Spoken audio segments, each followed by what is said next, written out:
A 5 semanas de las elecciones, te recordamos que el mejor y más confiable internet de Puerto Rico, el internet de aeronetpr.com, tiene su nuevo servicio de internet ultra rápido para negocios. Aerofiber XG, la velocidad del futuro, llegó a Puerto Rico de la mano de aeronetpr.com, que te ofrece conexiones de hasta 10 gigabits por segundo. Eso sí que es más rápido que la porquería que usa la Comisión Estatal de Elecciones. Lleva tu negocio al próximo nivel llamando al 787-273-4143, 273-4143. Visita su website aeronetpr.com y pon el internet de tu negocio en el próximo nivel con Aeronet y su servicio Aerofiber XG, los presentadores de puestos para el problema.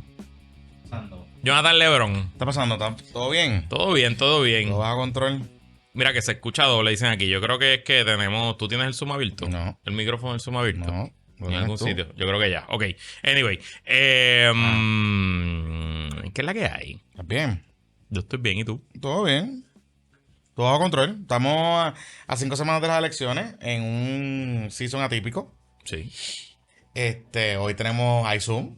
iZoom. Exacto, estamos grabando martes, o que iZoom hoy por la noche. Y si usted está escuchando miércoles, iZoom también esta noche, porque es el debate de los candidatos a la gobernación. Al miércoles. Sí, sí. O sea, tenemos back to back. Tenemos back to back. Mira para allá. Así Sí. que si quieres participar, que el último estuvo brutal. Estoy aquí buscando algo y se me perdió. El último estuvo brutal. Patreon.com de el puestos para problemas. Correcto. 5 pesitos. 5 pesitos. Los Zoom, cuando son eventos especiales, están en O sea, esta semana tenemos Zoom, martes, con los vicepresidentes. Ajá. Miércoles, con los gobernadores. Ajá. Y jueves, el Zoom de la comunidad, que ese ya es del tier. Pero de... el jueves no había otra cosa también. No, es que yo estaba confundido. El ¿Verdad? debate de los No. gobernadores es miércoles, no jueves. Ah, es miércoles. Sí, o sea sí, que sí. el jueves tenemos El Zoom regular. Zoom de la comunidad. Exacto. Ese es para el Productor ejecutivo para arriba. Exactamente. 15 pesitos arriba. 15 pesos para arriba. Así que nada, pues, es momento de unirse. Momento de unirse a la mejor comunidad. Mira, este episodio, y tenemos hoy un invitado que llevamos como que posponiéndolo un par de semanas. Par de semanas. De hecho, espérate, paréntesis, antes de hacer eso, Ajá. housekeeping. Sábado, actividad exclusiva para patroncitos. Correcto. Desde las 3 de la tarde, en un lugar del área metropolitana, la información en el Patreon. En el Patreon. Así que es este sábado, a un mes de las elecciones. A un mes de las elecciones. Sí. Vamos a grabar un episodio especial allí. Ujú. Y en esa actividad vamos a hacer el primer corte de las categorías de los PPP Awards. No, el 2022. corte ya, que Por eso, la lista de las categorías. La lista No de los las nominados, las categorías. No, exacto, las categorías. Las categorías, vamos a hacer desde, o sea, Exacto. allí. Correcto. Y la idea es que, pues, si usted va, pues puede participar y sentirse parte de. Pero este episodio de hoy, nosotros lo teníamos pautado hace como 2 semanas, pero las inclemencias del tiempo nos habían detenido Ujú, el proceso. ujú. Porque, pues, usted sabe que Puerto Rico es una isla tropical. El único que no sabe es Juan Saca de Luma. Ajá. Pero Puerto Rico es una isla tropical. Correcto. Y hacer una isla tropical llueve así, puede estar como ahora. Ajá. Soleado brutal y de momento tormenta tropical. Ujú, Y eso ha pasado con nuestro invitado que está en Mayagüez, en la zona oeste. ujú. Algunos dirían que es la capital de la pava. Es la ¿Verdad? capital de la pava. Ah, sí, la Sí, capital sí, de la sí, todavía. Hasta nuevo aviso. hasta- Hasta nuevo aviso sigue siendo la capital de la pava. Así que está con nosotros Manuel Álvarez, el experto electoral. El nerdo electoral, alfa nerdo electoral de Puerto Rico. El nerdo electoral de Puerto Rico. Así que qué bueno que esté con nosotros. Y qué bueno que esté con nosotros ya con la información casi final, ¿no? Correcto. Del registro. Así que, Manuel, tú nos escuchas, nos ves.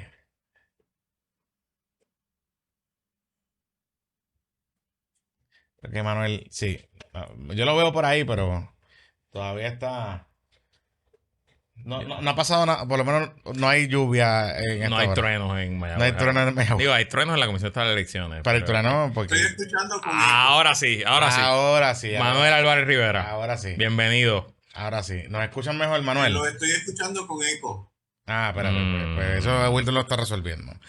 Pero Manuel, obviamente, pues ya con el beneficio del cierre del registro electoral, podemos entonces, ¿no? Nerdear sobre distintos temas y la posibilidad de que en efecto sí se inscribió más gente, no se inscribió más gente, dónde es que están los números, cómo es la composición de esa gente que se inscribió nueva.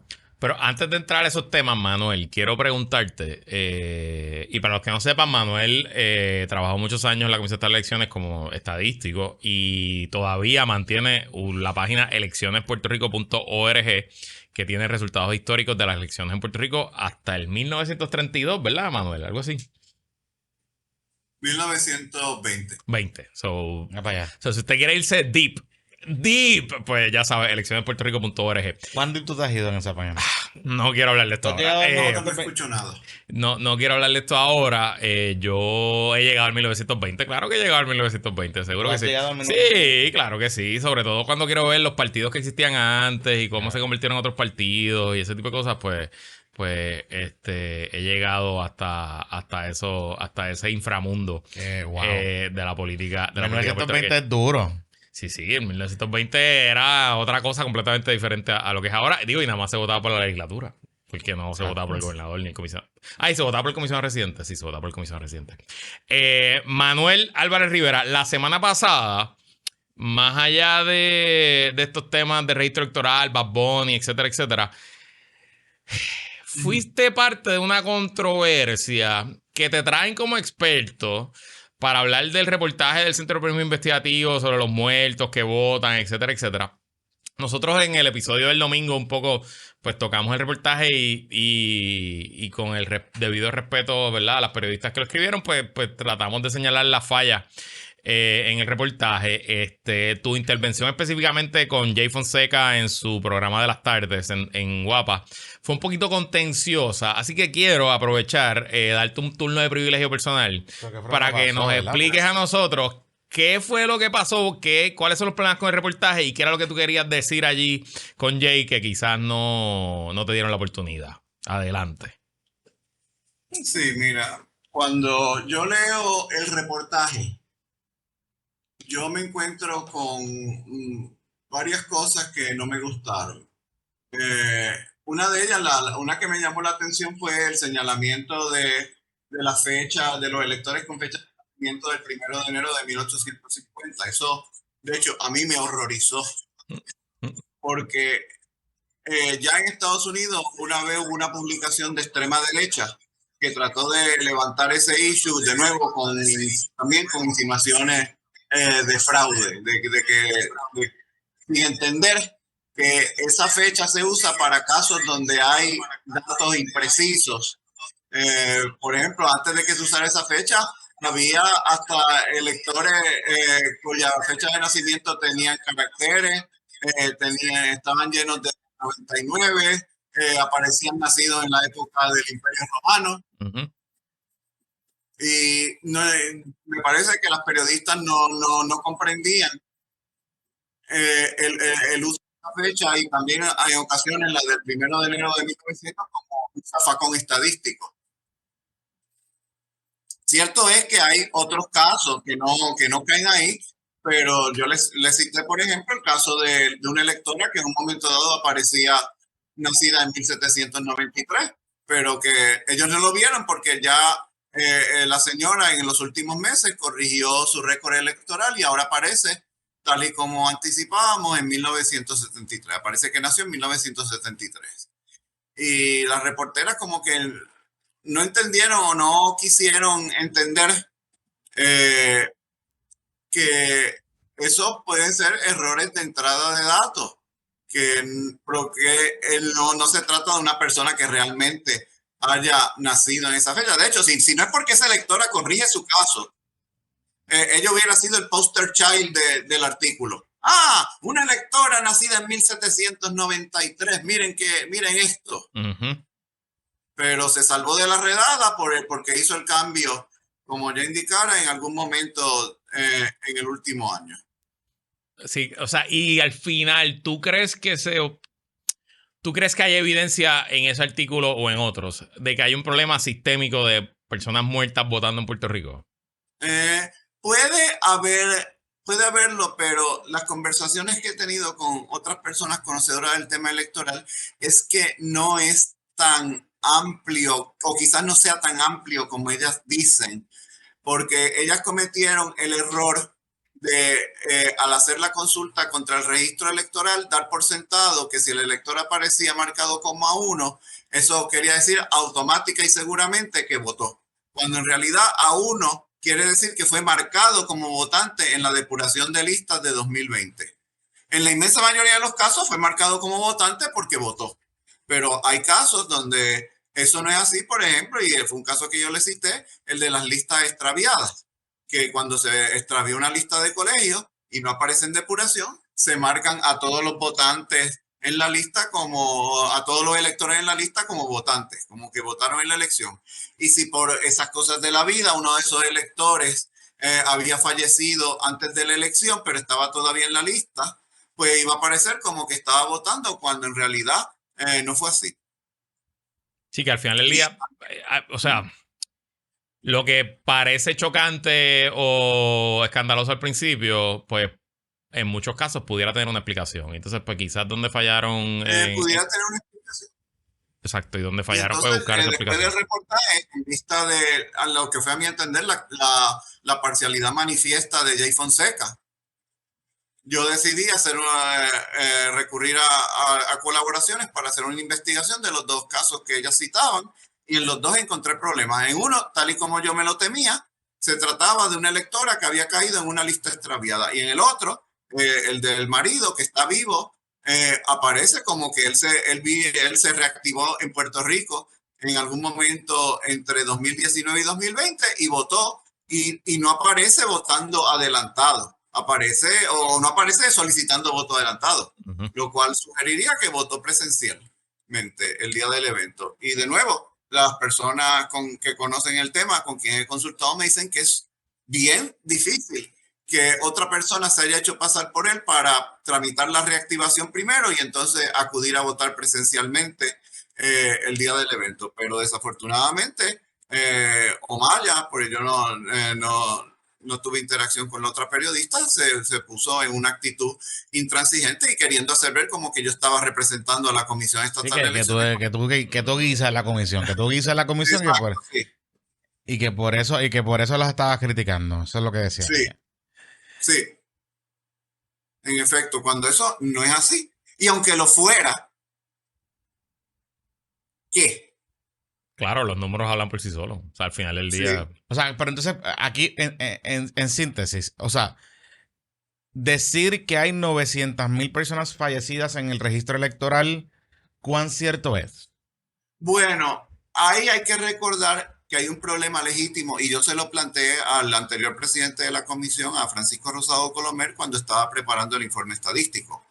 Hay un problema de inactivos que están muertos y hay personas que yo conozco que están en esa situación, pero eso ya es diferente porque en general una persona que está muerta no se puede reactivar. Sí, en teoría pudiera surgir una situación en donde alguien se tratara de hacer pasar por el difunto y tratar de tramitar una reactivación, pero eso tampoco es tan fácil como parece, porque va a haber cuando vaya a procurar la reactivación, va a mediar un proceso de identificación con fotos, porque cuando acuda a una junta de inscripción permanente, van a buscar el récord electoral y va a aparecer el retrato. No sé, dicho eso, cómo se trabajaría en el caso del ERE, pero por lo menos presencialmente se supone que se haga que cuando se suba el récord electoral, suba la última foto que estaba disponible y uno pensaría que un funcionario de la comisión bien adiestrado notaría la diferencia si alguien se está tratando de hacer pasar por esa persona. O sea que, conclusión, por lo menos de los números que hemos visto, se nos hace muy difícil pensar que hay miles de muertos votando, como concluyó el artículo en su titular. Me han dicho como mucho 1,000, que puede haber 1,000 casos. Y hay una realidad, siempre va a haber muertos en las listas de votación porque se va a morir gente después que la comisión cierre el registro hasta que lleguemos a noviembre. Claro. Claro, el que se muera, los que se mueran de aquí al 5 de noviembre van a estar muertos, pero van a estar activos en la lista. Porque el Van a registro. estar activos en la lista y por lo general el proceso de exclusión por muerte toma varios meses. Claro. A la mamá de una vecina que se murió en diciembre no la vinieron a excluir por muerte hasta hace unas semanas. No, y eso sin considerar los cientos de miles que han emigrado y que están muriendo fuera de Puerto Rico. Que ahí el registro demográfico no tiene conocimiento de la muerte, Claro. y por ende la comisión tampoco, porque la comisión se nutre de los datos que le suministra el registro demográfico. Bueno, pues aclarado ese asunto, hablemos del registro electoral de cara al 5 de noviembre. Yo sé que los números no son finales y quedarán algunos detalles, pero a esta hora estamos grabando, son las 11:11 de la mañana del martes 1 de octubre. ¿Qué tenemos? ¿Quiénes o cuántos están elegibles para votar el 5 de noviembre? Ahora mismo, y de nuevo, este no es dato definitivo, tenemos alrededor de 1.995.000 electores inscritos. ¿Y cómo compara Que eso para mí cómo compara con 2020? son considerablemente menos que en 2020. En 2020 eran 2.355.895 u 894, porque hay otro caso de estos de problemas con fecha de nacimiento, un elector que aparece nacido en el año 2007 y ese caso viene desde 2008. Ok. Y hasta que o él no corrija su expediente o venga una elección donde ya con esa fecha errónea aparezca con 18, él no va a aparecer nunca en las listas. Pero son menos. O sea, y eso es casi medio millón menos. Son 300, casi 360.000 menos, si venimos a ver. Sí, que la realidad es que hablar de que puedan ser sustancialmente nuevos electores, o sea, de que estos nuevos electores reactivados puedan ser sustancialmente que impacten el resultado. ¿Pudiésemos categorizarlo así o todavía no es tan certero o tan preciso esos números como tal?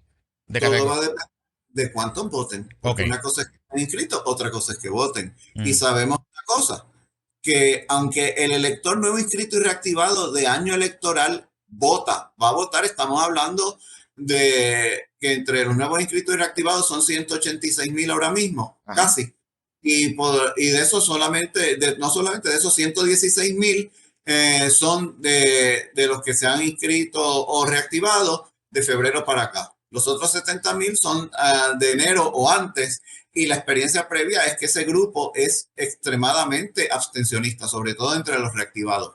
El reactivado de año no electoral, y estamos incluyendo por necesidad a enero, porque el dato que yo tenía de 2020 era de fines de enero, porque en 2020 las juntas no vinieron a abrir, las juntas de inscripción no abrieron hasta tarde a consecuencia del terremoto y de la necesidad de inspeccionar los edificios para asegurarse de que no hubieran sufrido daños en su estructura, que lo hicieran inseguros. Pues estamos haciendo la comparación a partir del 1 de febrero de 2020. Pero ese grupo que no se inscribe en año electoral es abstencionista, es el que se inscribe ahora en año electoral y sobre todo en el último trimestre, julio, agosto, septiembre, el que sí va a ir a votar. El que se va a votar y digamos, va a votar en una proporción mayor. O sea, un porcentaje mayor, digamos, más del 50% de ese elector va a votar. Sí. En 2020, los nuevos inscritos y reactivados de febrero a septiembre votó el 80%. ¡Wow! Es un número importante. Digo, o sea, en el universo de todos los electores inscritos no necesariamente es tan grande, pero es un número importante de electores activos. Pero es importante porque son ahora, aunque todavía los nuevos inscritos en particular son menos que en 2020, los del año electoral ya son más. El déficit está por los del año no electoral. Ok. Y en términos de cómo se comporta, o sea, en términos de los demográficos, o qué sabemos de tus electores, particularmente de ese grupo, de ese último tracto, que es, ¿verdad? Y tomemos de partida ese último tracto, que es el que, como bien usted nos dice, el que más tiene propensión a participar, el del año electoral, como tal. El dato que yo tengo, que es solamente de este tracto de septiembre, que ha sido intenso. Para darles una idea, lo más que habíamos tenido de nuevas inscripciones en septiembre había sido en 2020, que habíamos tenido 23,000 nuevas inscripciones solamente en ese mes. Esta vez ya vamos por 38,000 y esa Wow. cifra todavía pudiera crecer. Wow. Y ese grupo es interesante porque está en una proporción de casi 4 a 2 a 1 entre 4 de 18 a 21, 2 de 22 a 29 y 1 de 30 para arriba. Sí, que Pero es preponderantemente joven. joven, Y 6 a 1 joven. 6 a 1 6 a 1 joven joven, pero y 4 a 1 primer voto, digamos, más o menos. Se pudiese decir. sí, sí, sí. Bueno, Sí. yo diría que va a ser también 6 a 1. Bueno, sí, porque a mí lo que me llama la atención es esto, Ajá. que estamos viendo una proporción mayor de jóvenes de 22 a 29, que eran los de 18 a 25 del cuatrienio pasado que no quisieron inscribirse. Ok. Y ahora están entrando. Pero estos son nuevos inscritos nada más. Mm. Pues los reactivados son de todas las edades, empezando a los 26 años con alguna que otra salvedad, alguno que otro caso de recusación que aclaró su situación y se reactivó, pero casi todos son de 26 en adelante y relativamente pocos son de 26 a 29. Sí. Con los reactivados tienden más hacia la mediana edad. Sí, que lo interesante de esos números que nos estás dando, Manuel, es que, ¿verdad? Digamos, y un poco en la teoría de algunos de los partidos, particularmente los emergentes, es que ese voto de cambio, ¿verdad? Como por llamarlo así, que está más concentrado en edades jóvenes, el último tracto de estos activados nuevos, que usualmente son los más que votan y participan, en ese voto está 4 a 1 o 6 a 1, digamos, de jóvenes electores como tal. En ese último, en ese grupo de 55,000 que usted que Eh, estaba diciendo. sí, ¿Cómo, sí. en términos de la localización de estos electores, dónde es que están ubicados mayormente? ¿Por distrito? Ahí no tengo detalles Ok. porque la Comisión Estatal de Elecciones no ha dado a conocer, no, o sea, no ha divulgado una sumaria del archivo maestro. Y Y no quiero usar los datos de agosto porque ya están tan atrasados, porque claro. como se ha dado este search de nuevas inscripciones en septiembre, Sí. pues ya el dato de agosto lo que cubre es solamente un poco más de un 60% del total y puede ser un dato incompleto. No obstante, Ajá. no obstante, los números que ya yo estoy viendo empiezan a reflejar un patrón no muy diferente al que vimos en 2020, que es que donde estaban fuertes los partidos de la alianza es donde están creciendo más esas nuevas inscripciones. En general, hay excepciones. O sea, por ejemplo, o sea, nosotros hemos visto que hay la mayoría de las unidades que están en la zona metropolitana, particularmente en el área de San Juan, Sí, que es donde la alianza salió bien, es sí. donde ha habido el mayor incremento utilizando los datos de agosto, por ejemplo. Eso es lo que usted no, Sí, eso es lo que yo estoy viendo, pero que esos Y datos ahora hay que cogerlos completos. claro, y pudiésemos también extrapolar, por ejemplo, las unidades estas del área de Mayagüez, eh, donde Juan Dalmado y Lugaro salieron bien. Presumo que ahí también hay unos incrementos en esa zona. Bueno, hay un caso interesante que es la unidad 67-4 de Santa Isabel, que es donde se ubica la Oasis Bakery, que ya ha ganado cierta reputación Interesante. por las encuestas de cupcakes que vienen haciendo desde hace un tiempo. Pero es una unidad atípica de Santa Isabel, Ok. Y ahí porque había, parece por su comportamiento electoral el diámetro. sí, o sea que todavía habría que analizar bien con los últimos datos cuando se cierre el registro para ver si en efecto se replica la teoría de lo que se ha estado viendo en la zona metropolitana en otras áreas de Puerto Rico, donde Lugaro o Dalmau se comportaron bien en el 2020, como tal.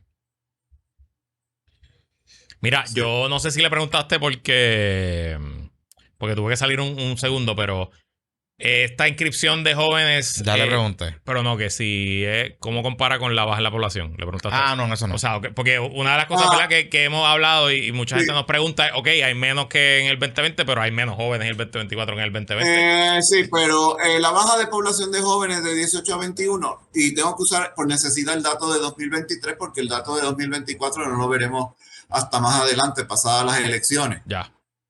Pero usando el dato de 2023, los jóvenes de 18 a 21 han bajado en un 11%. En Puerto Rico. O sea, a nivel En Puerto poblacional. Rico. Ok. A nivel de toda la isla. Ya. Pero los inscritos de 18 a 21 han bajado en un 27%. Wow. O sea ok. que no es enteramente pérdida de población. Ya.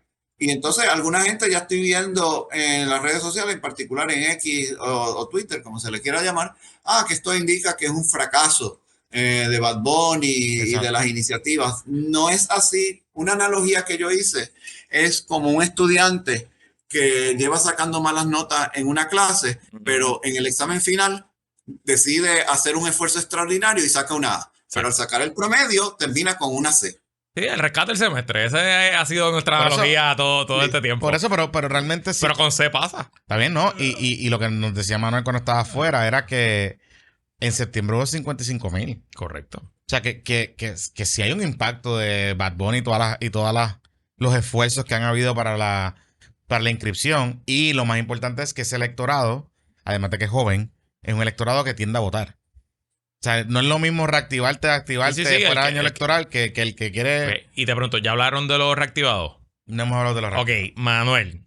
Siempre que yo brego con gente electoral, el dicho en la política puertorriqueña es que el que se reactiva es porque va a votarle en contra del gobierno. Un voto de cambio. Que nadie se pasa por el proceso de reactivarse después de que salió ¿verdad? Después de que salió el registro. En tu experiencia, ese dicho, esa verdad pueblerina de la gente que trabaja electoral, ¿tú crees que tiene, que es verdad, que es realidad? Absolutamente, absolutamente. Los estimados que yo he hecho por el método de inferencia ecológica lo reflejan. Los dos partidos principales están comparativamente débiles entre los reactivados. Y también muestran una debilidad entre un grupo especial del que no hemos hablado, que son los A2, que son reactivados de facto, esos son los electores con una elección sin votar que antes de 2016 también se tenían que reactivar, pero que por decisión del Tribunal Federal se quedan en la lista hasta que tengan ya 2 elecciones sin votar. Yeah. Entonces, si no votan ya en la segunda elección, ahí quedan inactivos. Okay. Y de ese grupo, contrario a como se decía, ahí vota un 20% de ese grupo. Típicamente. Y estamos hablando de que en 2020 según depuración, fueron casi 116,000, aunque cuando uno hace el ajuste por lista extraviada, que a ellos sí, en el caso de ellos, ahí sí que los infla. Yeah. Porque está cogiendo un grupo que normalmente lo que vota es un 20%, y si dices votaron todos, los estás brincando de 20 a 100. Sí, que las 32 listas que se perdieron, ahí hay un montón de gente que es A2 que sale votando. Listas que se perdieron, hay como 6,000. Hay como unos 6,000 a 2, aunque podemos suponer que algunos de ellos sí votaron. No podemos decir ninguno votó. Claro. Tampoco, no podemos caer en eso. Pero estamos hablando de que votaron como 110,000 a 2. Y también hay una nota en ese grupo, que los dos partidos principales, según las estimaciones que yo pude hacer, entre los dos ya sumaban en 2020 54%, que todavía son los predominantes, pero debilitados. Pero ese grupo es importantísimo. Eso te iba a decir. O sea, desde el punto de vista de extrapolar, ¿verdad? El comportamiento o dónde estamos con el comportamiento a base de que, por ejemplo, pues no tenemos encuestas. Los periódicos principales no han divulgado sus encuestas, no han publicado encuestas. Lo que se sabe es rumores, ¿verdad? De pasillo o algunas filtraciones que han hecho algunas de las campañas con algunas motivaciones particulares para hablar de esto, o el instrumento de Jaime Benítez que se estuvo discutiendo hace algunas semanas. Pero parecería ser que con estos números, entre reactivados y activados nuevos en este periodo, estamos ante un escenario interesante desde el punto de vista de resultados electorales. ¿Pudiésemos anticipar eso? Sí, porque mira, yo hice un cómputo. En términos de, bien sencillo, de si tuviéramos las mismas tasas de participación de nuevos inscritos y reactivados, dividiéndolos por el segmento que se inscribió en año electoral menos enero, y todos los demás, los que se inscribieron en año electoral más los de enero, que no son muchos, estamos hablando de unos 1,000 y pico de casos. En 2020 votó el 80% de los nuevos inscritos y reactivados que hicieron su trámite de febrero a septiembre del año electoral. pero solo votó el 36% de los que lo hicieron en el año no electoral, incluyendo enero del año electoral. Y en aquel momento, en la suma de los dos segmentos, cuando uno lo sumaba y sacaba otra vez los porcentajes, votaba el 54%. Esta vez, debido a que los nuevos inscritos y reactivados de año electoral son una proporción mucho mayor, porque ahora son 116,000 de 186,000. La vez pasada eran solamente 81,000 de 199,000. Aunque tuvieran las mismas tasas de participación, ya con los datos de ayer se elevaba a 63%. Wow. Y eso es un cómputo bien sencillo que no toma en cuenta que también hay una diferencia entre los que se reactivan de febrero o se inscriben nuevos de febrero a junio y los de julio a septiembre, que son inclusive un poco más altos. Porque, por ejemplo, yo le puedo decir que entre los nuevos inscritos de julio a septiembre del 2020 votó el 86%, que es una cifra altísima. Altísima, sí. Como en los buenos tiempos. Bueno, antes de seguir con Manuel, creo que es un buen momento para tirar una pausa. Sí. Este PPP Extra es traído ustedes por Armería Gutiérrez en Arecibo, tu armería y club de tiro patroncito. Haz los trámites para tu portación de armas o practica tu puntería en Arecibo. Búscalos en Facebook como Armería Gutiérrez o llámalos al 787-878-2995, 878-2995. Y si todavía no te has apuntado, no te quedes fuera en nuestro viaje a Perú. PPP Conquista Perú. Nos vamos del 23 de mayo al 1 de junio del 2025. Estaremos visitando Lima, Cusco, Aguascalientes y mucho más. Tenemos dos ofertas.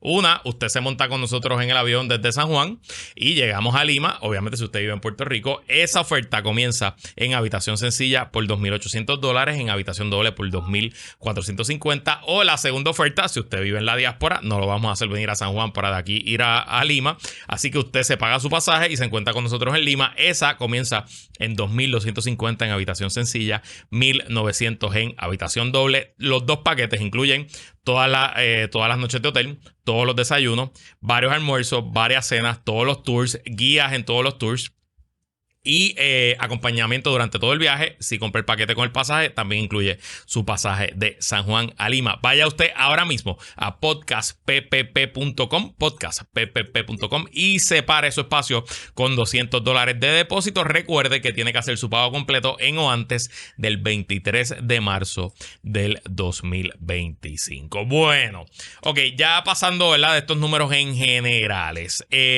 Hablando un poquito de la redistribución electoral, para los que no sepan, cada 10 años, según el censo, en Puerto Rico se revisan la composición de los distritos representativos y los distritos senatoriales, sí, con varios principios que están esbozados en la Constitución de Puerto Rico, y ya, pues, vamos, esta es como la octava. Sí, más o menos la octava redistribución bajo la Constitución de Lela, así que ya hay bastante experiencia, hay jurisprudencia, se sabe bien cómo funciona la cosa y cómo no. Entiendo que tú en varias has trabajado, no sé si en la del 2020 trabajaste, pero ¿qué cambios, sí, si algunos, son los principales que debemos estar pendientes en este 2020, en este 2024? Esta redistribución, al igual que las otras, se rigió por el principio de cambio mínimo. Es decir, de tratar de cambiar lo menos posible, solamente donde los cambios demográficos hacían necesario hacer ajustes. Uh-huh. Y la Junta de Redistribución tuvo a bien acoger mi recomendación de que para los distritos senatoriales solamente se hicieran dos cambios, que eran pasar las Marías de Mayagüez a Ponce y Ciales de Arecibo a Ponce. Después, todos estuvimos de acuerdo, porque yo eventualmente fui contratado como asesor del licenciado Ferdinand Mercado, pues sí, trabajaste, para asesorarlo, y tanto su equipo como el equipo de Edwin Mundo estuvimos de acuerdo en hacer un ajuste por Guaynabo para reducir la desviación poblacional. Tiramos la línea divisoria entre el distrito senatorial de Bayamón y el de San Juan en Guaynabo por la avenida Las Cumbres, la Puerto Rico 199. De hecho, aquí donde... Y eso conllevó... Aquí nosotros quedamos en el pueblo de Guaynabo, estamos al este de la avenida Las Cumbres, así que estamos en San Juan. En general, lo que esté al norte de Las Cumbres norte, está... O sea, esto es San Juan ahora mismo. Distrito San Juan. Okay. Bueno, si está en Guaynabo, lo que está al sur de Las Cumbres está en el distrito senatorial de San Juan, lo que está al norte está en el precinto 7, que está en el de Bayamón. Exacto. Pues aquí, como es el pueblo de Guaynabo, literal estamos en el casco urbano de Guaynabo. Están con Georgie. Es San Juan. Aquí el representante es Georgie, sí. Okay. Entonces, ahí lo que se hizo fue que se movieron algunas unidades. Hubo una unidad muy interesante, la 6-2, que fue el epicentro de actividad de los independientes en 2016. La que más votos le dio a los candidatos independientes. Esa es ahora la 7-11, esa ahora está en el distrito senatorial de Bayamón, y entonces se movieron algunas unidades que estaban en Guaynabo 7 y ahora están en Guaynabo 6. Son buenas noticias para Betitito. Hacer el Son buenas noticias para Betitito. Buenas noticias para Betitito. Exacto, hay que adaptarlo en un post-mortem. Un post-mortem del de hecho, distrito. hay unas notas que me enviaron del último. Pero sí. Ok. Interesante está eso. Entonces, segunda pregunta, y muchas de estas preguntas son de la comunidad y yo te las había adelantado. Sí. ¿Hay algún conjunto de unidades donde el apoyo a los partidos de la alianza haya sido desproporcionalmente a favor de Victoria Ciudadana? O sea, donde Lúgaro haya salido muy por encima de Juan Dalmau, de forma que se pudiera velar la noche de la elección para ver cuán exitosa está haciendo la transferencia. Nosotros le hemos dicho a TH Móvil, que es la teoría de que todos los votos de Lúgaro por ATH Móvil pasan a Juan Dalmau. Realmente buscar los barómetros aliancistas. Exacto. Más bien. Pues si yo fuera a darte uno, sería el nuevo precinto de Cataño 8. Antes Cataño 8 era todo el municipio de Cataño, pero en la redistribución se le dividió porque el distrito 10, el distrito representativo 10, que era solamente Toabaja, necesitaba población, y se le dieron 2 unidades de la parte oeste de Cataño, que son las urbanizaciones de clase media alta Marina Bahía, de ese municipio. Okay. Esa área ahí. Lo que está por Río Hondo para atrás. Sí. Sí, está en las cercanías de Río Hondo. Ajá. Y está en la colindancia, que están en la colindancia con Toabaja. Ya. Pero eso creó, y a nadie se le ocurrió verlo en la redistribución, nadie lo pensó. Creó una interesantísima división socioeconómica porque ese nuevo precinto de Cataño 9, que son las urbanizaciones de clase media alta de Cataño, es el precinto con menor índice de pobreza en todo Puerto Rico. ¡Wow! Increíble. Solamente un 18% de pobreza. En cambio, el resto de Cataño tiene un 55% de pobreza. O sea, lo hizo ahora el nuevo precinto 8. O sea, lo hizo un super recinto, un super precinto high income. O sea, bien high income. Sí. Y ese precinto 8 es interesante porque ahí Lúgaro estuvo bien por encima de Juan Dalmau. Y ese es un precinto que hay que velar, porque ahí es donde podemos ver si va a haber la transferencia. Por ejemplo, si utilizamos esa teoría como base de ese precinto y su composición demográfica, y uno de los comportamientos que vimos en el 2020, por ejemplo, la parte de Guaynabo, ese corredor de la 199, Torrimal, la Ramírez de Arellano, esas unidades ahí, se pudiese teorizar que en aquellos precintos o unidades donde sean predominantemente de mayor ingreso, la alianza se comporta mejor. O sea, esa transferencia. Eso es lo que yo he visto, aunque yo lo mido en términos de pobreza y escolaridad que están estrechamente vinculadas. Generalmente, esos precintos y esas áreas de baja pobreza son áreas donde la inmensa mayoría de las personas tienen por lo menos un diploma universitario. Ok. O sea, tienen un alto índice de escolaridad. Sí. De hecho, un nuevo precinto, que es también un precinto pequeño, porque Cataño 9 solo tiene 2 unidades. Otro precinto pequeño nuevo que se creó en la redistribución es el nuevo precinto 41 de Bayamón. Desapareció el viejo precinto 41 de Mayagüez, que era Sabanetas, el Baní, como le decimos por acá, y que se integró ahora a todo Mayagüez. Todo Mayagüez ahora es el precinto 42, y entonces se creó un nuevo precinto por el área, yo le llamo Bayamón Torrimar, porque es el área de Torrimar que se desparrama en Bayamón, que aunque está en la comunidad, es indistinguible cuando uno va por ahí de dónde empieza Bayamón y dónde termina y dónde es que empieza Guaynabo, pero ese precinto 41 son 2 unidades y en el voto presencial de ese precinto no solamente la alianza quedó bien fuerte, el Partido Popular quedó cuarto. Wow. Detrás del PNP y detrás de los 2 partidos de la alianza. Interesante. Y ese va a ser un precinto bien interesante de ver, como es un precinto pequeño, que son solo 2 unidades. Ahí yo digo, si Juan Dalmau no puede ganar en Bayamón 41, o por lo menos quedar un segundo bien pegado, Del que gane, olvídese. Va a ser una noche desastrosa. Pero es interesante que todo lo que nos ha dicho Manuel coincide con lo que fue nuestro análisis del distrito de Bayamón, que aunque estamos pensando en San Juan para la alianza, es probablemente el distrito de Bayamón donde más oportunidades hay de cosas interesantes. Y que seguramente ellos ya sabían. Sí, porque por eso tuve las movidas en Bayamón. Exacto. Y por eso poner a Betito Márquez candidato al Senado, etcétera, etcétera. Sí. Y entonces tenemos otra vez la unidad 6-2, ahora 7-11. Digo, hasta último aviso, porque Dios bendiga a la comisión, finalmente no solamente decidieron aprobar una lista bastante extensa de consolidaciones, sino que también se pusieron a picar algunas unidades, lo cual me tiene a mí de lo más contento del mundo. Ay, santo. El cinismo de Manuel es... Por eso nos llevamos bien. Bien. Mira, te voy a hacer una pregunta, Manuel, de nuestra comunidad que están ahora mismo en el chat escuchando esta grabación, que son un poquito venenosos, pero quieren chaval contigo. Un poquito nada más. Mira ¿cuán porcentaje de popular te sientes? O si odias al Partido Popular. Eso quieren preguntarte ahí. Yo no odio al Partido Popular, me siento desilusionado, pero odio, en lo que se dice odio. Sí, no, claro. Es como tener un pariente que, pues, que en una época uno tenía en un pedestal y, pues, en estos últimos años, en estos últimos tiempos, uno como que lo ha visto dando, vamos a decir académicamente, es como un estudiante que solía sacar A y de momento empieza a sacarse. Ajá. Y recuerdo así un caso en escuela elemental, que uno decía, pero ¿qué le pasa a esta muchacha si ella siempre sacaba A? Y ahora eso es que no sale de la C. Así es como me siento con el Partido Popular. Ahí está. Ya contestada la pregunta. Muy bien. Vamos a seguir aquí. Tengo un par de cositas más. Discúlpame un momento. Ok. Y hablemos de Javier Jiménez vis-a-vis Proyecto Dignidad.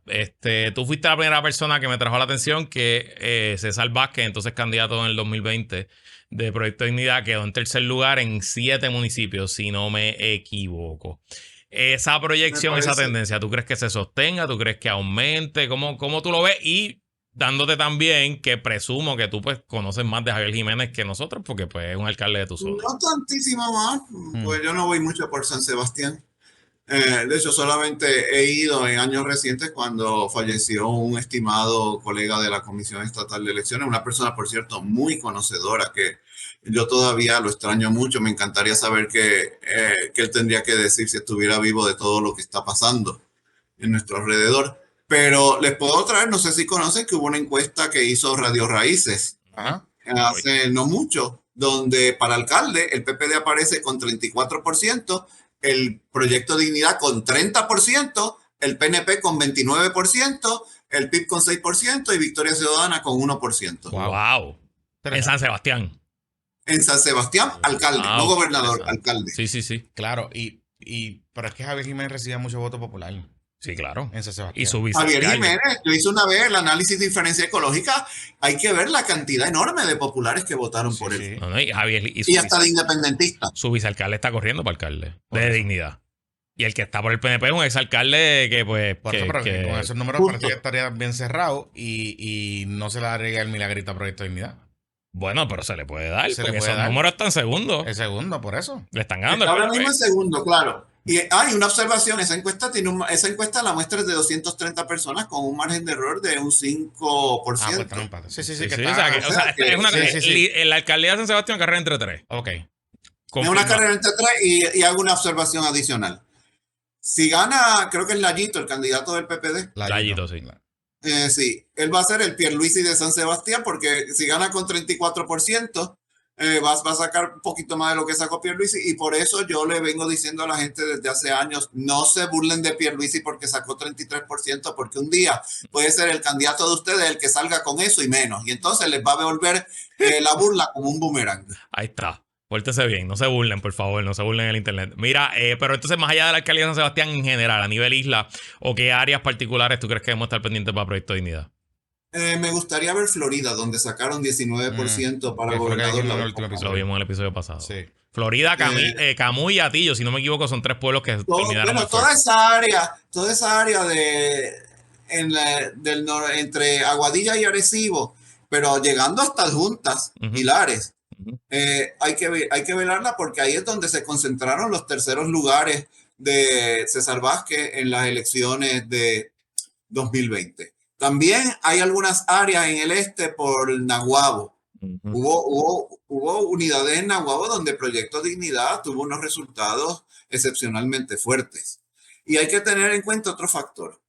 Y esto yo lo había especulado, pero me lo confirmaron terceros, que es que en 2020 hubo muchas iglesias evangélicas que se sentaron en la verja y no tomaron bandos con Proyecto Dignidad por temor a que, como decían algunas encuestas, se estrellara y entonces los salpicara el fracaso. Pero que ya, visto el relativo éxito, que un partido de la nada saca 7%, esta vez no van a dudar en darle su apoyo. Y eso puede cambiar sustancialmente la ecuación. También están diciendo que no solamente en San Sebastián, en toda esa área noroeste, puede haber un efecto de hijo predilecto adoptivo en favor de Javier Jiménez, como lo hubo para Charlie Delgado en 2020. Claro. Charlie Delgado quedó muy bien, no solamente en Isabela, sino en todos los pueblos del antiguo distrito senatorial de Aguadilla, que desapareció en 1972. Sí, Charlie ganó toda esa zona, Aguadilla, Aguada, Sí, Isabela. Charlie, ahí el declive del PPD apenas se notó. Sí, él pudo mantener los números y de hecho muy lejos de donde de esa zona salió una encuesta hace 2 semanas que tiene sumado el primero como por 10 puntos. Y es de esa zona. Que a mí no me extrañaría. Correcto. A mí no me extrañaría porque si Proyecto Dignidad penetra profundamente y le hace un hueco grande al PNP, le abre una oportunidad al PPD en esa parte de la isla. Claro. Que es donde ya de por sí el PPD ha estado históricamente mejor colocado. Ok, entonces volviendo a la alianza, ¿verdad? Pues todos sabemos sus resultados en el área metropolitana, hablamos ya de Mayagüez. ¿Qué otro sitio en Puerto Rico? Y nos hablaste de una unidad en Santa Isabel, pero ¿habrá otro pueblo en Puerto Rico que no se considere urbano, que no se considere parte del área metro, donde la alianza en la suma de Dalmau y Lugaro superaron sus numerosas islas y que debemos estar pendientes? Bueno, en términos de la gobernación, no podría decir en términos de la alcaldía. Claro, la gobernación. Cabo Rojo. Cabo Rojo, interesante. Cabo Rojo. Y en cierta medida, Rincón no solamente en la gobernación, en Rincón el candidato alcalde de Movimiento Victoria Ciudadana tuvo un muy buen resultado en 2020. Sí, o sea que Rincón, Cabo Rojo y esas unidades pequeñas de Bayamón pueden ser barómetro. Estar pendientes. O sea, si esa noche, si la noche del evento, Victoria Ciudadana, o sea, la alianza. Juan Dalmau. Papelonean esas unidades. Si no está cerca del 28 o el 29% en esas unidades, pues será una noche larga. Si está por encima del 28, diga. En Cabo Rojo, según recuerdo, Lugaro y Dalmau suman a, creo que un 37%. Por eso. Te voy a decir ahora. O sea, el número de variación tiene que ser en la suma más de 29%. Para ver si la noche del evento, si ellos están sustancialmente si Juan Dalmau está sustancialmente por debajo de ese número, es la noche del evento. En Cabo Rojo, en la suma, Lugaro y Dalmau sacaron 36.9%. Wow. Sí, 37. Hubieran quedado primero. Ganó Pierluisi con 30.18, Charlie segundo 28.05 y Lugaro y Dalmau sacó 36.90. Sí, que entonces Cabo Rojo estuvo bien dividido para la gobernación. Sí, y en Rincón, ya que lo mencionaste, te digo ahora los números. En Rincón sacaron 26. Ahí Charlie ganó cómodo, estaba 41. Hubieran quedado segundo. Hubieran quedado segundo a la alianza. Hubieran quedado tercero el PNP. El número de la media que hay que ver es el 29%. 28-29%. Ese es el número para empezar esa noche. Si ellos están por debajo de eso, digamos un 22-24, una noche larga para ellos. En esos lugares donde la combinación de estos dos candidatos en el 2020 fue outperform. Si de lo contrario entran duro esa noche, o sea, over 29%, puede ser una noche interesante. Y entonces, Manuel, otra de las teorías que tú has trabajado, y esto es otra de las preguntas de la comunidad, es que tú has visto que en el 2016 lo que ocurrió en la zona metro ocurrió a nivel isla en el 2020. Y entonces en el 2020, la zona metro, los números del 16, que fue donde se empezó a ver una apertura a romper con los partidos tradicionales, pues se aumentaron. ¿Cuándo tú vas a saber el 5 de noviembre si eso está ocurriendo otra vez? O sea, si lo que pasó a zona metro en el 2020 ya se está replicando a nivel isla en el 2024. Bueno, yo lo que vi, para ser más específico, y recuerdo haberlo comentado y en aquel momento pasó desapercibido, es que había en 2016 unas 10 unidades, casi todas en el área metro de San Juan, pero algunas en pueblos más apartados, como diríamos en la ultraperiferia urbana, como Río Grande, donde ya los dos partidos estaban en torno a los 2/3, en torno al 65%. Y entonces vemos que en 2020 lo que era un comportamiento atípico de solo 10 unidades se amplía a toda la isla. En toda la isla los dos partidos quedaron en 65% juntos. Y la pregunta sería, ¿qué puede pasar en 2024? Hay otro precedente en el que quizá la gente está pensando. En 1972, San Juan, Guaynabo y Cataño tenían un comportamiento atípico. Ese fue el año en que viene Hernández Colón y arrasa. Gana en 72 de los 78 municipios, solamente pierde esos 3 municipios que mencioné, más Fajardo, Loíza y Ponce él personalmente, porque en Ponce gana Huito Morales de la alcaldía.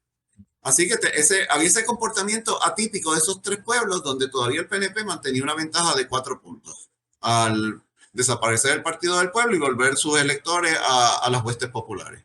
Pero entonces en 1976 vemos como ese comportamiento atípico se amplía a toda la isla. Porque Romero gana por 3 puntos en todo Puerto Rico. Que era algo que cogió a los populares completamente desprevenidos. Los populares estaban convencidos de que ellos iban no solamente a ganar contundentemente. Recuerdo de niños que repartían una plumita que decía en el 72 los derrotamos y en el 76 los enterramos o algo así. Y nada más lejos de la realidad. Y viendo lo que ya yo vi y lo que en aquella época y viendo lo que estoy viendo ahora, yo me pregunto, no lo tengo muy claro, sin embargo, porque yo creo que lo que estamos viendo es una incursión bien fuerte de Proyecto Dignidad en ciertas partes fuera de la isla, que no la vamos a ver en el área metro, fuera de algunos sectores. Yo lo que he encontrado es que Proyecto Dignidad, por ejemplo, en el área metro, tiende a estar más fuerte en áreas marginadas. Ok, pero interesante. En cambio, en áreas bien, por lo general los resultados son desastrosos. Y con esos resultados desastrosos, se detiene sustancialmente su penetración en el, digamos, en el overall, en el esquema grande de su impacto electoral. Sí, porque los arrastra hacia abajo. Bueno, el problema que tuvo Charlie ganó la elección de gobernador fuera de la zona metro. Él quedó primero en los 70 municipios fuera de la zona metro. Lo que pasa es que en el área metro, el PPD no solamente no pudo derrotar al PNP, el retroceso de los populares fue mucho mayor que el de los PNP. Y eso fue lo que selló el destino de las aspiraciones de Charlie Delgado. Correcto. Sí, Charlie sacó, yo vi tu tabla recientemente en esos 70 pueblos, Charlie le gana a Pierluisi por 2 puntos, casi, 1.8, una cosa así. Lo que pasa es que los votos de San Juan, Bayamón, Guaynabo realmente, o sea, no es solo San Juan. Y yo puse esa tabla, tengo que decirlo para otra cosa, porque alguna gente todavía está empeñada, no, que el PNP ganó cómodo el voto íntegro, como si todavía todo el mundo votara íntegro. Cuando ya llevamos 2 elecciones donde el voto íntegro es un 72% en la papeleta estatal y ya no es representativo de todo Puerto Rico. De la misma manera que el resto de la isla no es representativa de todo Puerto Rico porque deja fuera a un área metro de San Juan que vota de manera muy diferente.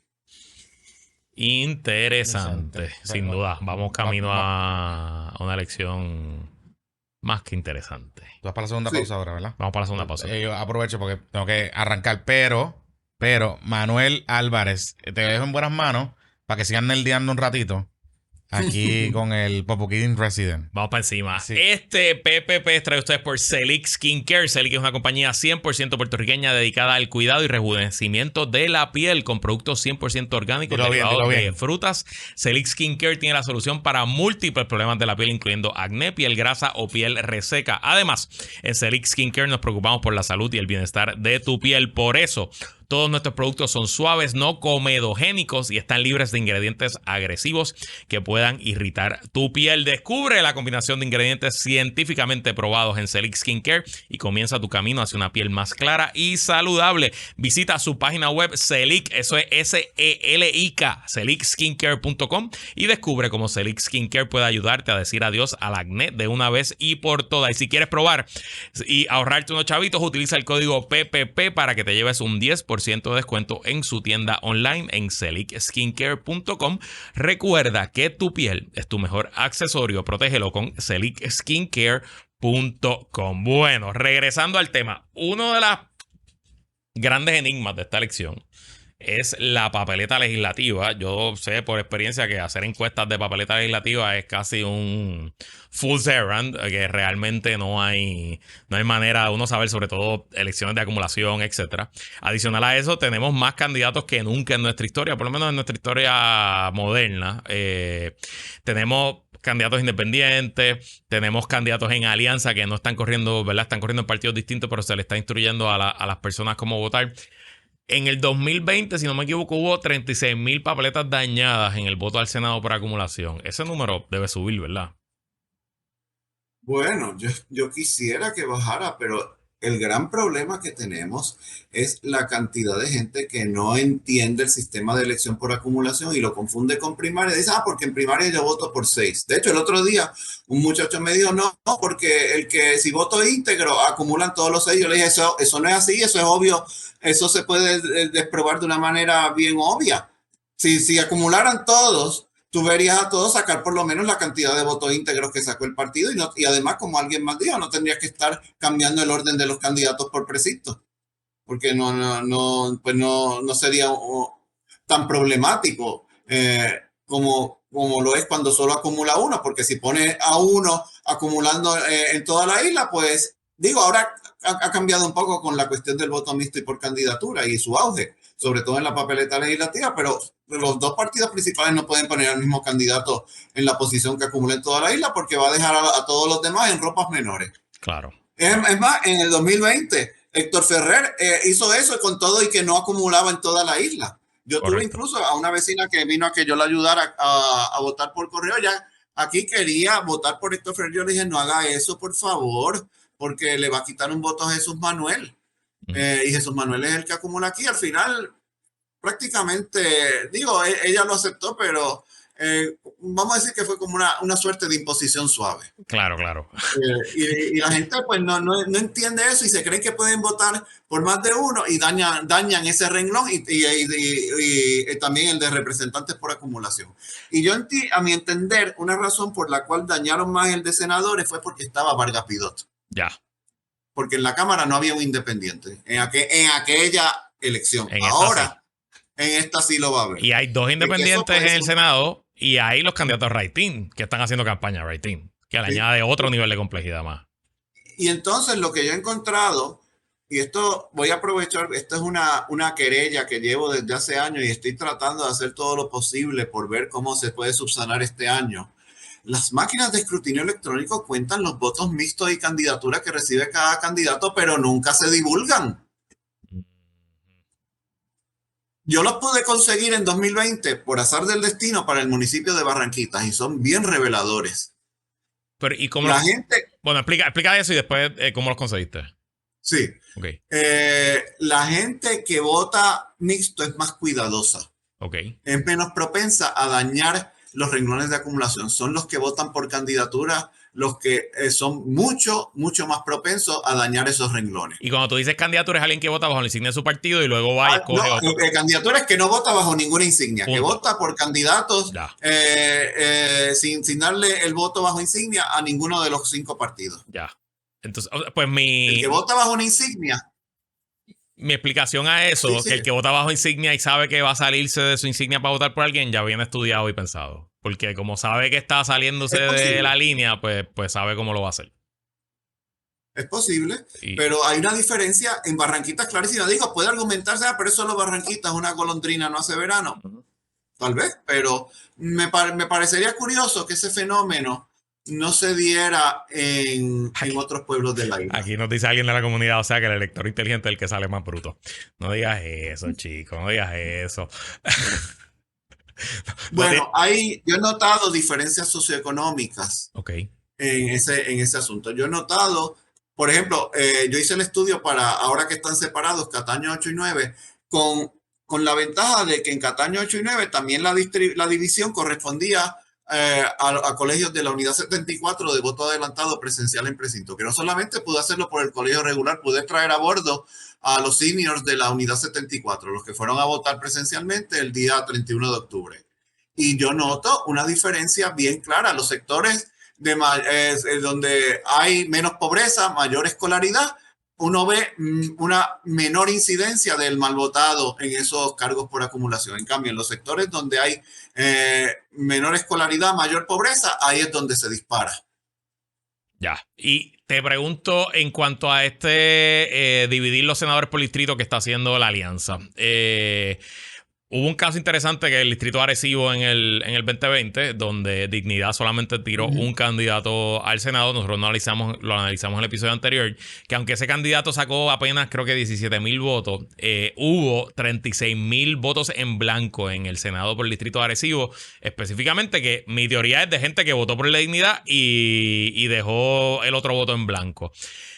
¿Qué efecto tú crees que pudiera tener la alianza que divide los candidatos y candidatas en ¿verdad? Uno por partido, uno por columna? Pero fíjate, el problema del undervoting, del no votado o votado de menos en el Senado, viene desde hace décadas. Ya. Lo venimos notando desde que se separó la papeleta legislativa en 1996. Pero entonces lo agrava el que un partido tenga un solo candidato. Y ahí puede darse que gente que no tiene las cosas muy claras vote solamente por uno de los dos y deje pasar el otro. Y hay también algo que me preocupa, que es que no estoy claro de cuánta gente sabe que uno puede votar por dos candidatos en el mismo renglón, porque tú sabes que son dos renglones de senadores por distrito. Primero está el renglón de representantes y entonces los dos. Tú puedes votar por dos en el mismo renglón, pero entonces tienes que dejar el otro renglón en blanco, porque si no estarías votando por tres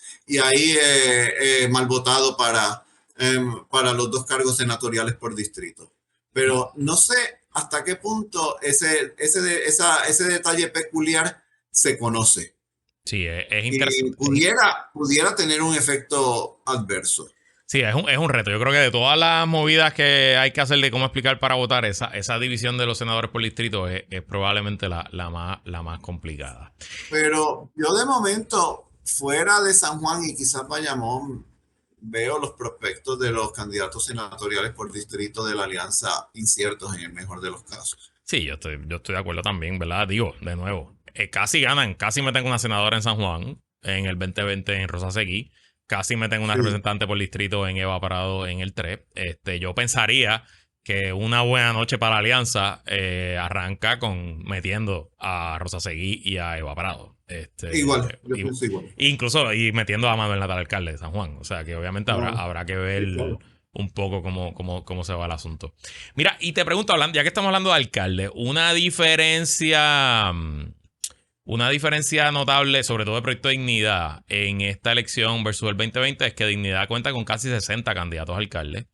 En el lado de la alianza, Victoria tiene más candidatos a alcalde que antes, pero no tiene tantísimos más. Y obviamente el PIB, pues tiene sus, excepto donde hay alianza, tiene sus candidatos.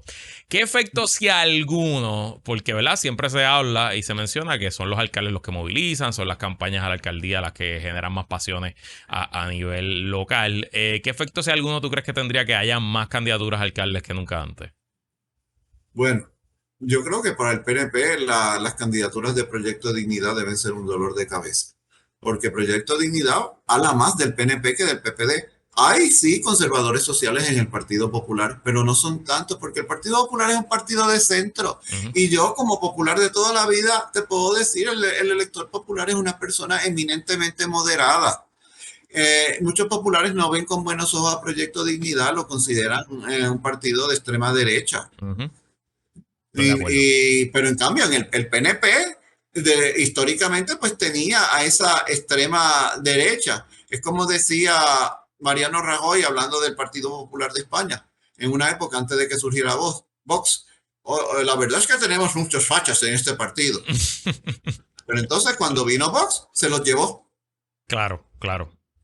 Y Proyecto Dignidad le puede hacer un hueco y voy a insistir. A quien se le ocurrió en el PNP recurrir a campañas que utilizaran obscenidades está cometiendo, a mi entender, un error garrafal, porque hay aquí en Puerto Rico todavía mucha gente que es bien conservadora en lo social, bien estricta con esas cosas, no le gusta utilizar malas palabras, no le gusta que sus hijos utilicen malas palabras, quizás en privado, pero en público bajo ninguna circunstancia, y desaprueban fuertemente de esos comportamientos. Yo creo haberlo dicho el otro día, para mí que sin querer el PNP le está regalando votos a Proyecto Dignidad por ese frente. Alguien dijo, bueno, pero mira a ver Trump en Estados Unidos, pero está bien, pero Trump no tiene a ningún contrincante a su derecha. Claro. El PNP claro. sí. Y aunque Jennifer tenga un poquito de culto a su personalidad, no se compara el culto a su personalidad con el culto a la personalidad de Donald Trump, ¿verdad? Así que muy interesante. Escucho de tu análisis que te ves optimista, o sea, no optimista porque, whatever, tú no sé quién tú quieres que gane, pero siento que le ves buena proyección a la alianza. Siento que estás intrigado por dónde va a terminar el Proyecto de Dignidad y a quién le quita votos. No sé si estás de acuerdo con esa apreciación mía, pero te hago esa introducción para preguntarte, ¿y tú estás ready para hacer una predicción de quién gana las elecciones?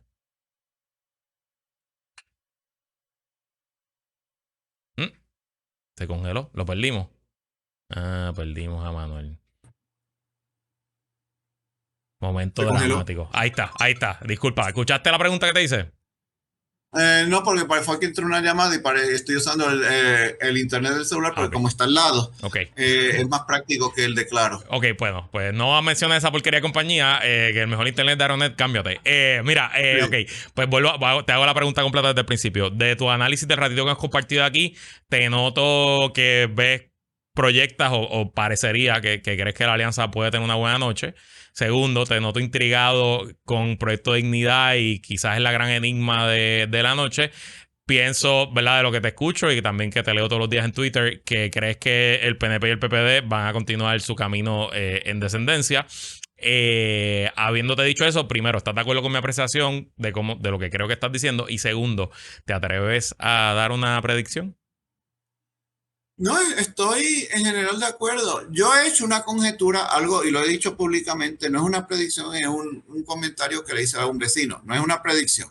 He dicho que a mí no me extrañaría que al final tuviésemos un resultado donde el PNP vuelve a ganar, pero esta vez con 32%, Juan Dalmau queda segundo con 28%, Jesús Manuel con 26%, tercero, y entonces el restante 14% sería pues casi todo para Javier Jiménez, menos algunos votos que pueda sacar el candidato nominal que tiene Victoria Ciudadana para cumplir con el imperativo legal. No es, sin embargo, quiero enfatizar una predicción porque yo, y sobre todo viendo este auge súbito de las nuevas inscripciones y las reactivaciones, para mí que hay como un profundo descontento del pueblo y es algo que estamos viendo en todo el mundo. Lo vimos no hace mucho en Francia, donde la extrema derecha quedó muy bien colocada en la primera vuelta y solamente pierde la segunda vuelta, pues prácticamente todos sus contrincantes se aliaron para oponerse.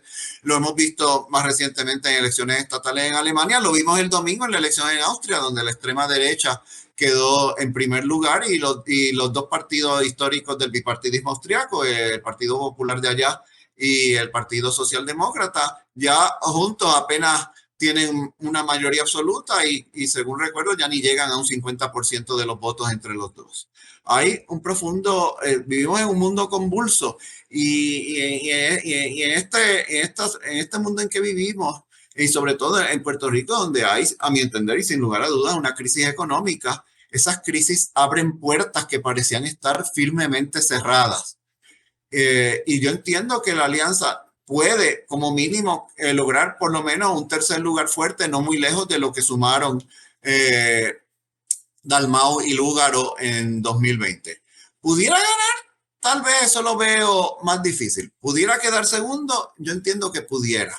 pero tampoco es una cosa certera. Quedan todavía 5 semanas y como yo he dicho en repetidas ocasiones, miren Alemania en 2021 o miren Brandenburgo, el estado de Brandenburgo en los otros días. El Partido Socialdemócrata parecía liquidado. Muerto. Y a lo último se levantó y pudo lograr lo que parecía imposible. Un triunfo por lo bajito, pero triunfo al fin. Sí, yo un poco, y algo que tú has dicho muchas veces, lo has dicho desde el 2020, que debemos ir a acostumbrarnos a que Puerto Rico ha transicionado a procesos políticos donde hay 4 fuerzas equidistantes, que no quiere decir que la 4 le va a ganar a la 1, pero que las diferencias no son 65 o 54, ¿verdad? Sino que son pues diferencias de quizás 10, 11, 8 entre... No, vamos a ver resultados como una unidad que yo he hablado mucho y que estaré velando esa noche, la 101.3 de Río Grande, que es la parte de la urbanización Río Grande Estates, en el precinto 101, donde ahí ningún partido llegó a 24%, a ver, 25. Ninguno. Y creo que ni a 24. Wow, ninguno. Increíble. Eso fue uno detrás del otro, con separaciones mínimas. Y entonces Proyecto Dignidad quinto, pero con 12%. Y entonces ese tipo de elección, y ya pasando a lo que yo sé, que es las comunicaciones y las operaciones políticas, se va a parecer más a una elección mexicana o una elección panameña, una elección donde como no hay que llegar a 50%, no hay segunda vuelta, pues esencialmente lo más importante es el momentum. Al final, quién cierra bien, quién moviliza a su base fuerte y logra robar de las otras bases y desmoviliza las demás bases, ¿no? Y yo creo que un poquito está por ahí. Y me parece, de nuevo, en mi impresión, sin haber visto encuestas, que quizás lo que pensábamos de esa inevitabilidad de Jennifer González, que lo que por ahí venía era un coloso que iba a sacar más de 40%, me parece también que eso está quedando fuera de una posibilidad. Lo estoy viendo un poco remoto. No voy a decir que no se va a dar, pero lo estoy viendo difícil. Y yo he dicho en repetidas ocasiones en Twitter, y perdona el uso del anglicismo, pero aquí vamos camino a un free for all multipartidista como el que nunca hemos visto, o por lo menos que no hemos visto, yo diría que desde los años 20 y 30, y quizás principios de los 40. Aquí vamos a ver municipios donde vamos a ver ganadores inclusive raspando con 25 o 26%.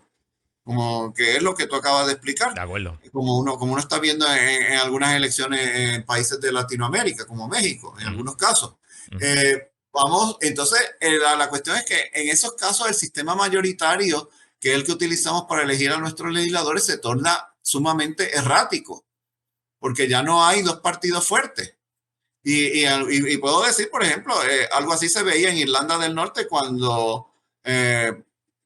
había en una época, y todavía había pues 2 partidos protestantes, 2 partidos católicos, un partido no sectario, y como dijo una vez la revista británica The Economist, en algunas circunscripciones de Irlanda del Norte, la elección era una verdadera lotería. Se nota que se fue Jonathan, que nos pusimos a hablar rápido de Panamá y de Francia y de México y de Irlanda del Norte. Manuel Álvarez Rivera, algo que le quieras decir a la audiencia, ¿dónde podemos seguir? ¿Algún pensamiento final ya para despedirnos? Bueno, me pueden seguir en Twitter como M. Álvarez Rivera. También está el archivo de datos extenso que tengo en mi página de elecciones en Puerto Rico, electionspuertorico.org. Yo lo que siempre le aconsejo a todos es mantengan la mente abierta. No caigan en el wishcasting, porque y esto debo decir, he visto a familiares caer en eso cuando estaban vivos, de esto va a pasar porque esto es lo que yo quiero que pase. Y entonces empiezan a fijarse solamente en todo lo que abone a ese deseo que tienen de que se cumpla, por inverosímil que pueda parecer, y descartan todo lo que contradice ese resultado deseado. Y entonces viene la noche del evento y viene la realidad y les da tremendo bofetón en la cara. Y terminan todos llorosos. Y así te lo digo, ay, yo estaba seguro de que eso no iba a pasar. He escuchado frases, he escuchado ese llanto y ese lamento en algunas ocasiones. Y eso se puede evitar y hay que reconocer, es tan sencillo como reconocer. La historia a veces no discurre de la manera que uno quisiera, a veces por buenas razones y a veces sin ninguna razón buena. Pero hay que reconocer esa realidad. Bueno, pues Manuel, siempre un placer. Espero poder saludarte en persona pronto. No sé si vaya para Mayagüez de aquí a las elecciones, pero de seguro después de las elecciones nos veremos y analizamos qué pasó y qué no pasó. Ya saben, sigan a Manuel en su cuenta de Twitter, es de las mejores cuentas de Twitter en Puerto Rico, Álvarez Rivera. Lo invito a que lo busquen y si quieren nerdear, electionspuertorico.org, electionspuertorico.org. Nosotros nos despedimos. Hasta aquí Puestos para el Problema, edición extra. Regresamos el domingo con un PPP regular. Analizamos el distrito de Mayagüez y también una grabación especial que vamos a hacer durante el encuentro con los patroncitos y patroncitas este sábado 5 de octubre, exactamente a un mes de las elecciones. Y como dice Jonathan Lebrón, que la fuerza los acompañe.